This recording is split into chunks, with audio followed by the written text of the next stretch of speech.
5 машин автопарка Россельхозцентра выстроились в ряд, они полностью обслужены и готовы выехать на поля. Задача этого транспорта – выполнять сразу несколько видов сельскохозяйственных работ, в числе главных опрыскивание растений лекарствами, прикормка почвы и удобрениями. Не надо обольщаться мультяшным видом этой машины, она предназначена для самых серьезных работ, таких как борьба с сорняками, болезнями и вредителями. Техника работает в щадящем режиме для сельхозкультур. За счет низкого давления в шинах и мягкости резины машина не вредит растениям. Через пару дней после того, как она проедется по полям, растения вновь поднимаются в привычное вертикальное положение.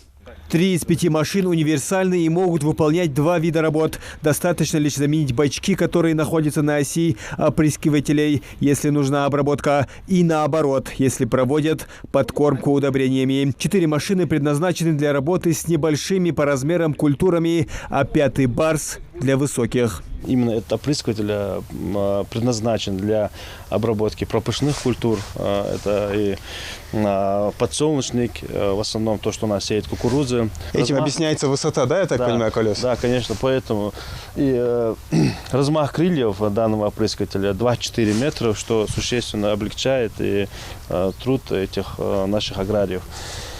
Этот опрыскиватель мы получали уже, можно сказать, уже 8 лет назад. Тоже по зерновым культурам размах крыльев 18 метров. То же самое, это опрыскиватель туман.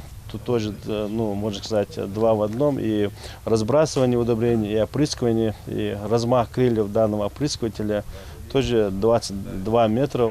Отличие работы техники от обычной прицепной в том, что это самоходная. Ее не надо прицеплять к трактору, она едет сама. Все машины просты в управлении, большинство из них сделаны на базе Нивы. У них, как у обычных, есть 3 педали, ручная коробка передач, а для комфортной работы в теплое время имеется кондиционер. Но, пожалуй, главным достоинством машин является наличие датчиков GPS-навигатора, при помощи которого водитель-оператор задает маршрут, а техника сама по нему едет.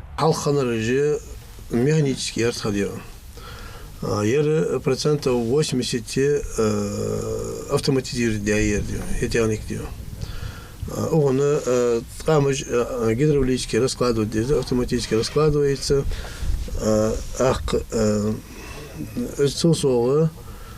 Он автоматически делает, да долганыш, мог шозла аттуга гёцдио. Шинек абулхо, шираюда себанис диона, хакайт ёвида цадио, яка халята чолгага,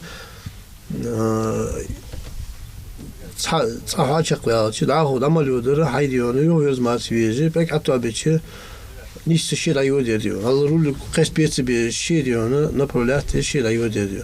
Это позволяет работать на технике и в ночное время. Машины оснащены лампами дневного освещения, а навигатор за руку проведет оператора по заданному маршруту. Машина может похвастаться и своей производительностью. 300 гектаров полей она может обработать за одни сутки. Ширина захвата 3 метра. Он форсункажи 200 литров выливать дежи, 100 литров выливать дежи. Дозированная подача лекарств, а также работа системы навигации существенно снижает потери обрабатываемой жидкости и удобрений. Если сравнивать с привычным прицепным, самоходный опрыскиватель экономит около 30% сырья. К тому же не нужно делать разметку, чтобы техника не проехалась по рядам, которые уже были обработаны. Россельхозцентр уже принимает заявки на предоставление оборудования на арендной основе, чем могут воспользоваться ГУПы и КФХ республики. Муслим Ганиев, Асхаб Билакиев, Новости 24.